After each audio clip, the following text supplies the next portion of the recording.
ನಮಸ್ಕಾರ ವೀಕ್ಷಕ ಬಂಧುಗಳೇ, ಇವತ್ತು ಮುಜರಾಯಿ ಇಲಾಖೆಯ ದೇವಾಲಯಗಳ ಹುಂಡಿಯ ಹಣ ಹೇಗೆ ಲೂಟಿ ಹೊಡಿತಿದ್ದಾರೆ ಅಧಿಕಾರಿಗಳು ಅಂತ ಯೋಚನೆ ಮಾಡಿದರೆ, ಇವತ್ತು ಇಡೀ ರಾಜ್ಯದಲ್ಲಿ 35,000 ದೇವಾಲಯಗಳಿದೆ. ಅದರಲ್ಲಿ ಎ ಗ್ರೇಡ್ ದೇವಾಲಯಗಳು 205, 396 ದೇವಾಲಯಗಳು ಬಿ ಗ್ರೇಡ್ ದೇವಾಲಯಗಳು. ಮಿಕ್ಕಂತೆ ಗ್ರಾಮೀಣ ಪ್ರದೇಶಗಳಲ್ಲಿ ಬೇರೆ ಬೇರೆ ಕಡೆಗಳಲ್ಲಿ ಸಿ ಗ್ರೇಡ್ ದೇವಾಲಯಗಳಿದೆ.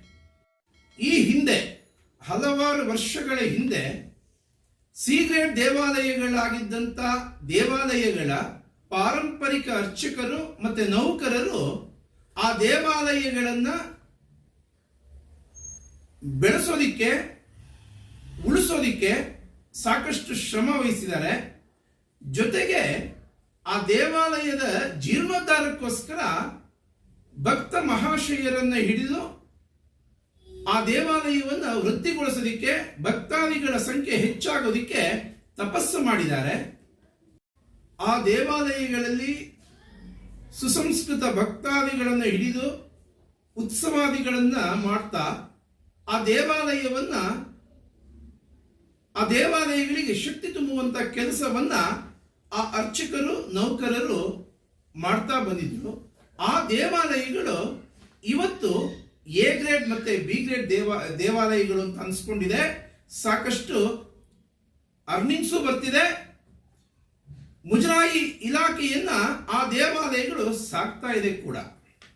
ಮುಜರಾಯಿ ಇಲಾಖೆ ಇಂಥ ದೇವಾಲಯಗಳಿಗೆ ಕಾರ್ಯನಿರ್ವಾಹಕ ಅಧಿಕಾರಿಗಳು ಮತ್ತು ಅದೇ ಸ್ತರದ ನೌಕರರನ್ನ ಜೋಡಿಸಿದ ನಂತರ ದೇವಾಲಯದ ಅಧಪತನ ಶುರುವಾಗಿದೆ. ಕಾರಣ ಏನು ಅಂದ್ರೆ, ಕಾರ್ಯನಿರ್ವಾಹಕ ಅಧಿಕಾರಿಗಳು ಮತ್ತು ಅದಕ್ಕೆ ಮೇಲ್ಪಟ್ಟಂತ ಅಧಿಕಾರಿಗಳೇನಿದ್ದಾರೆ ಅವರುಗಳಲ್ಲಿ ಬಹುಮಂದಿ ದೇವಾಲಯದ ಆಸ್ತಿಯನ್ನ, ದೇವಾಲಯದ ಹುಂಡಿ ಹಣವನ್ನ, ದೇವಾಲಯಕ್ಕೆ ಬರುವಂತ ಆದಾಯದ ಮೇಲೆ ಕಣ್ಣಿಡುವಂತ ಪ್ರಯತ್ನ ಮಾಡಿದ್ರು. ಆ ಹಣವನ್ನ ನಾನು ಹೇಗೆ ಜೇಬು ತುಂಬಿಸ್ಕೊಳ್ಬೇಕು ಅನ್ನೋಂಥದ್ರ ಬಗ್ಗೆ ಯೋಚನೆ ಮಾಡ್ತಾ ಇವತ್ತು ದೇವಾಲಯ ಮುಜರಾಯಿ ಇಲಾಖೆ ಅಂದ್ರೆ ಸಾರ್ವಜನಿಕ ವಲಯದಲ್ಲಿ ಅಸಹ್ಯ ಅನ್ನುವಂತ ಸ್ಥಿತಿಗೆ ತಂದಿಟ್ಟಿದ್ದಾರೆ. ಅದಕ್ಕೆ ಒಂದು ಉದಾಹರಣೆ ಕೊಡಬೇಕು ಅಂದ್ರೆ, ಇದೇ ಮುಜರಾಯಿ ಇಲಾಖೆಯ ಆಯುಕ್ತರ ಕಚೇರಿ ಇರ್ಬೋದು, ಕಾರ್ಯದರ್ಶಿಗಳ ಕಚೇರಿ ಇರ್ಬೋದು, ಎಸಿ ಆಫೀಸ್ ಇರ್ಬೋದು, ಜಿಲ್ಲಾಧಿಕಾರಿಗಳ ಕಚೇರಿ ಇರ್ಬೋದು. ಅಲ್ಲಿ ಕೆಲವು ನೌಕರರನ್ನ ಯಾವ ರೀತಿ ಅಂದ್ರೆ, ಆ ಅಧಿಕಾರಿಗಳ ಸಂಬಂಧಿಕರನ್ನ, ಅಧಿಕಾರಿಗಳ ಪರಿಚಯಸ್ಥ ವ್ಯಕ್ತಿಗಳನ್ನ ಕರ್ಕೊಂಡ್ಬಂದು ಇಲ್ಲಿ ನೌಕರಿ ಕೊಡ್ತಾರೆ. ಆ ನೌಕರಿಯೂ ಕೂಡ ಕಾನೂನು ಬಾಹಿರವಾಗಿ, ಅರ್ಥಾತ್ ಅವ್ರಿಗೆ ಏನು ಸಂಭಾವನೆ ಕೊಡಬೇಕು ಅಷ್ಟಲ್ಲ, ಇವರು ಮನಸ್ಸಿಗೆ ಬಂದ ಹಾಗೆ ಸಂಭಾವನೆ ಕೊಡ್ತಾ ಅದರಲ್ಲಿ ಲೂಟಿ ಹೊಡೆಯುವಂತ ಕೆಲಸವನ್ನ ಅಧಿಕಾರಿಗಳು ಮಾಡ್ತಾ ಬರ್ತಿದ್ದಾರೆ. ಉದಾಹರಣೆಗೆ ಬನಶಂಕರಿ ದೇವಾಲಯದಂತ ಪ್ರಮುಖ ದೇವಾಲಯಗಳಲ್ಲಿ ಯಾರು ಅಪಾಯಿಂಟ್ ಆಗಿತ್ತು, ಯಾವ ಹುದ್ದೆಗೆ ಅಪಾಯಿಂಟ್ ಆಗಿತ್ತು, ಆ ವ್ಯಕ್ತಿಗಳನ್ನ ಬೇರೆ ಬೇರೆ ಕಡೆಗಳಲ್ಲಿ ಪ್ರಮೋಷನ್ ಕೊಟ್ಟು ಕಳಿಸಿರುವಂತ ಉದಾಹರಣೆಗಳಿದೆ. ದೇವಾಲಯದಲ್ಲಿ ಸಂಭಾವನೆ ಕೊಡ್ತಾರೆ, ಕೆಲಸ ವಿಧಾನಸೌಧದಲ್ಲೋ, ಎಸಿ ಆಫೀಸಲ್ಲೋ, ಆಯುಕ್ತರ ಆಫೀಸಲ್ಲೋ ಅಲ್ಲಿ ಕೆಲಸ ಮಾಡ್ತಾ ಇಲ್ಲಿ ದೇವಾಲಯದ ಹಣವನ್ನ ಲೂಟಿ ಹೊಡೆಯುವಂತ ಕೆಲಸ ಅಧಿಕಾರಿಗಳ ಮುಖೇನ ಮಾಡುವಂತ ಕೆಲಸ ಆಗ್ತಿದೆ. ಮೊದಲು ಬೇರೆ ಬೇರೆ ದೇವಾಲಯಗಳಲ್ಲಿ ಕೆಲಸ ಮಾಡ್ತಿರುವಂತ ಆ ವ್ಯಕ್ತಿಗಳನ್ನ ಅದೇ ದೇವಾಲಯಗಳಿಗೆ ವಾಪಸ್ ಕಳಿಸ್ಕೊಳ್ಬೇಕು.